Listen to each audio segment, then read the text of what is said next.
लेक लाडकी scheme आहे काय आणि तिचं उद्देश काय आहे? लेक लाडकी योजना ही महाराष्ट्र राज्य सरकारची सामाजिक कल्याण योजना आहे, जी मुलींच्या जन्मदराला प्रोत्साहन देते आणि त्यांच्या शिक्षणासाठी आर्थिक आधार देते।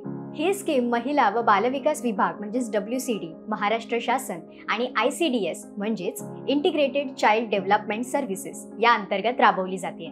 या स्कीम मागे मुख्य हेतू म्हणजे मुलीच्या जन्मानंतरपासून ते 18वे वय होईपर्यंत आर्थिक मदत टप्प्याटप्प्याने बँक खात्यात DBT स्वरूपात देऊन तिचं शिक्षण, संगोपन आणि तिच्या विवाहासाठी आर्थिक आधार देणे। आता कोणत्या टप्प्यात किती पैसे मिळणार आहेत हे पाहूया।